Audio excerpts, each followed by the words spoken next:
Well, hello friends and welcome to Ask Zach. Today we are going to talk about my favorite way to wire up a Telecaster, the way I have all my Telecasters wired up.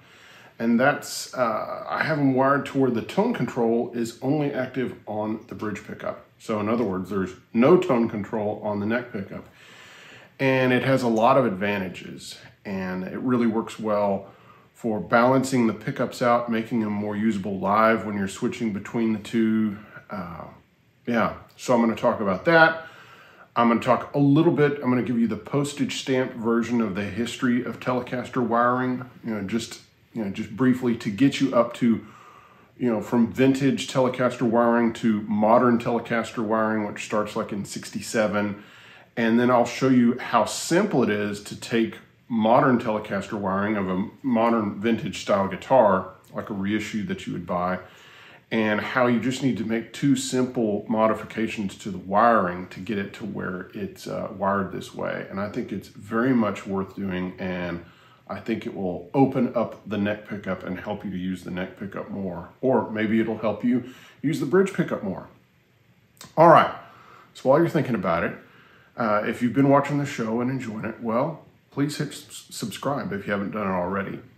Also, I appreciate you hitting the like button, and really supporting the show is what keeps it going. And the best way to support the show is Patreon, and the link is in the description. There's also tip jar information, or there's merch at askzach.com. Also, there's lots of great articles and such at Ask Zach.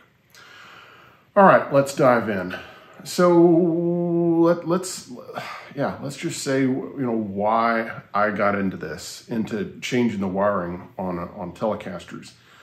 I started playing Teles in the early 90s, probably 91, 92, around there. And as soon as I started playing, vintage styled Telecasters with, this chrome covered neck pickup and the ash, the bent steel, bridge and the, regular style back pickup, I started realizing that, on a Strat, you've got three of the same pickup. There's just, now more recently they do things different on the three pickups, but in the old days, it was three identical pickups that were thrown in there. Well, the Telecaster, it has two very different pickups. They have, different type of wire on them. They, one has a cover on it. They're wound differently. And frankly, they are hard to balance out. And so when I'd be playing live, I play on the bridge pickup a lot of the time anyway, but playing live, it would make it even worse, because when I dialed in my amp for the bridge pickup, by the time I got to the neck, it sounded very muddy and it didn't have enough clarity. Because of course, the neck pickup, you're always wanting more high end, and on the bridge pickup on a Tele, you're always wanting it to be a little darker. You're wanting to take away a little bit of the Buck Owens thing. You're trying to get more in the, maybe the Vince Gill or, Roy Nichols kind of, area, instead of being so bright and piercing. Well, it was just always a compromise. And so what I ended up doing was, if I was playing a gig and I knew I was going to have to do a lot of neck pickup stuff, what I would do is I would set the amp for the neck pickup, and then when I would switch to the bridge pickup, I would have to roll the tone control back. And then of course, when we did another song that was neck pickup, I would have to, of course, go up there and roll the tone control up all the way.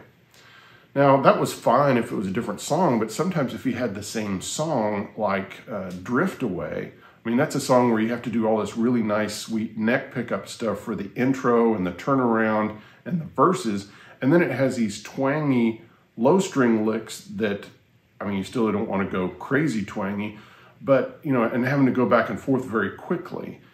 And that started causing problems, and I started thinking about, okay, what could be done, what could be done?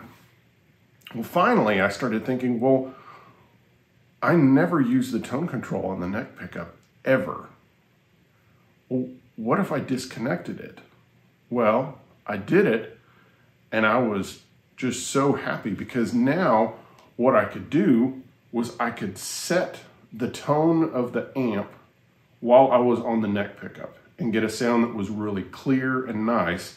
And then I would go back to the bridge pickup And then what am I going to do? Well, I'm just going to darken it from there. I'm just going to take off some high end, because that's what you want, more high end for the neck pickup and you want less high end for the bridge. And so then I just roll it back some.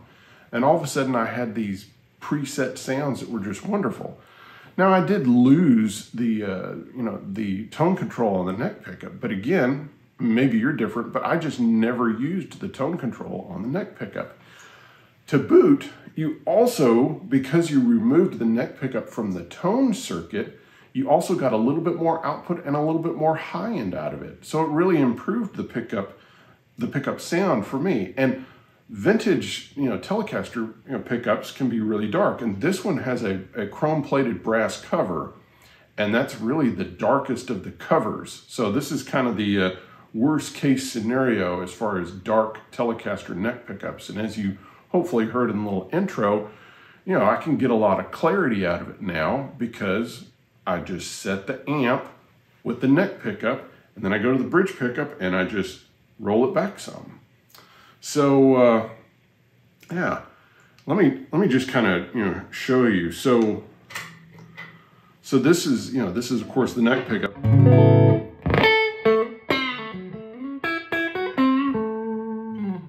And so here's what, if the tone, with the tone control all the way up, I'm going to go to the bridge pickup, which is not bad at all, but I want it a little darker than that. So I'm just going to roll it back a little bit.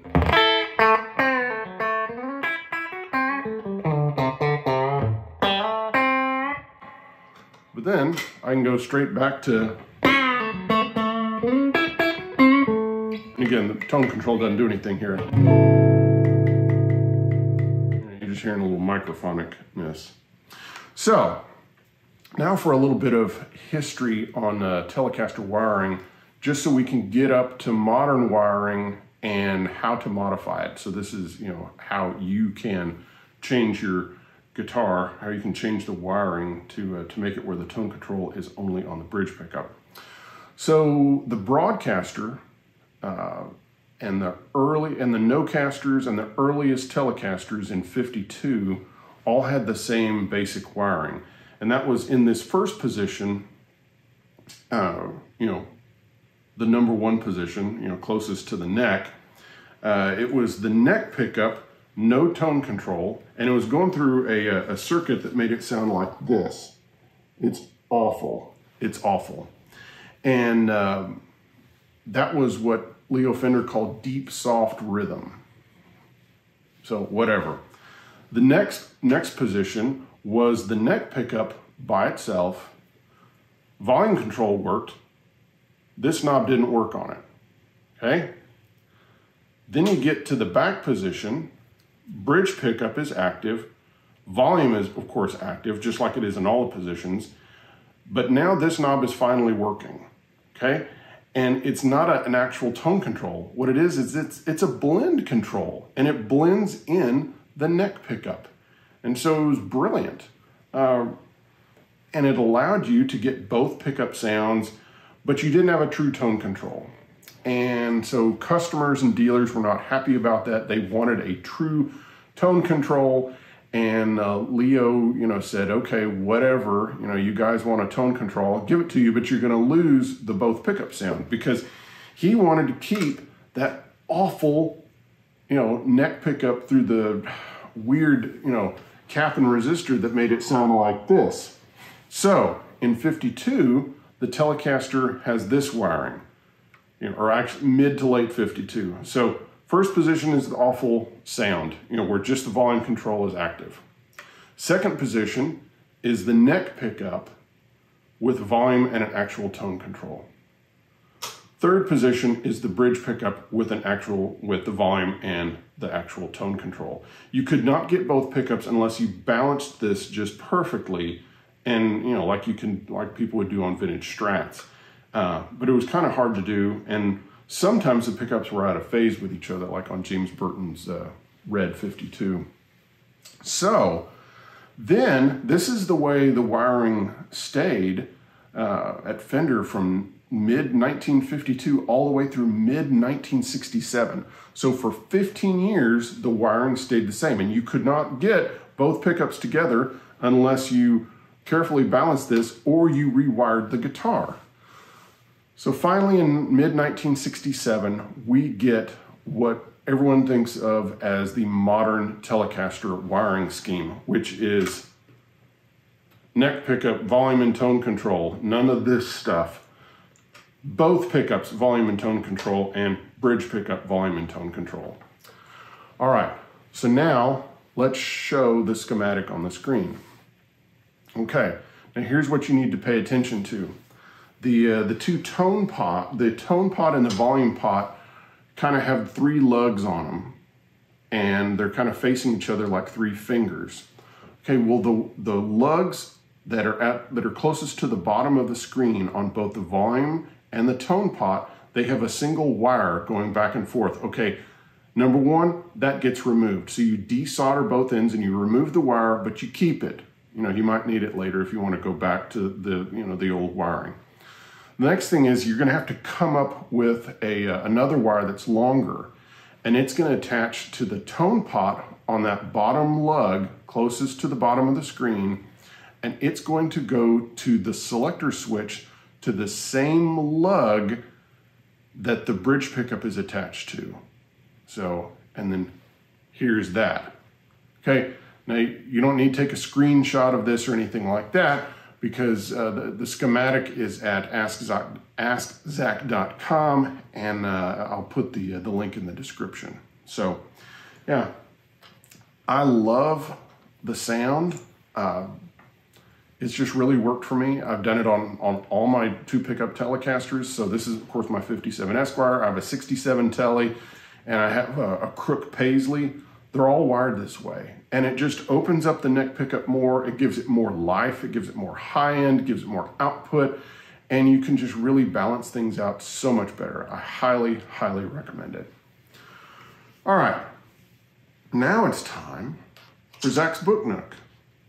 So today I want to talk about Bill Carson, My Life and Times with Fender Musical Instruments. So this is a skinny little book, done with the Vintage Guitar Magazine and distributed by Hal Leonard. And if you're not familiar with Bill Carson was a Western swing musician that went to work for Fender in the 1950s, and he stayed with Fender up until into the 90s. So he was there for Leo Fender, he was there for the CBS years, and he was there for the Bill Schultz buyout in '85 and worked for them, you know, after that. And I think most significantly, we think about Bill, not just for his contributions as an employee, but also he was one of the guys that was complaining about the Telecaster. And he was one of the guys that said, you need to have 6 saddles, you need to kind of do a belly cut, you know, on the body, it's too squared off, you need to, yeah. So basically he was one of the guys that was pushing for what became the Stratocaster. And he was one of the test pilots of the guitar, the Stratocaster. So it's a really, really great little book. And the foreword is by Bill Schultz, who of course was the CEO of Fender and part of the buyout in '85, and Seymour Duncan. And it's got, you know, some really cool photos and really good overview, you know, of kind of a light overview of the company through the years. And pertaining to, of course, the Merle Travis episode that I did a little while ago, he chimes in on the whole Bigsby headstock thing, and he firmly, even though he loves Leo Fender and loves Fender, obviously he worked for Fender his whole life, he is firmly on the side of Merle Travis, and he echoes that Merle Travis had a lot of bitterness toward Leo because of him, you know, using the headstock shape and everything, and Bill agrees with it, but he of course also says that Merle and Leo Fender made up in the 70s and they were all okay. So this is a great little book. It's an easy read. It's got nice photos. So also, while I'm at it, and this is kind of pertains to the whole Telecaster neck pickup, you know, no tone control on it. So this is my buddy J.D. Simo's new album, the J.D. Simo Trio, Songs from the House of Grease. On this, he mainly uses his Danocaster guitar, and he has it wired where the tone control is only on the bridge pickup. And so even on a guitar with a humbucker, a vintage humbucker in the neck, it opens it up more and also allows you to kind of dial things in. This is a fantastic album, has a wide variety of material, everything that's from like, Afro jazz to kind of soul music and everything in between. Great album, great sounds, you need to check it out. All right, guys, well, I hope you've enjoyed today's episode, and I'll see you next time. Bye-bye.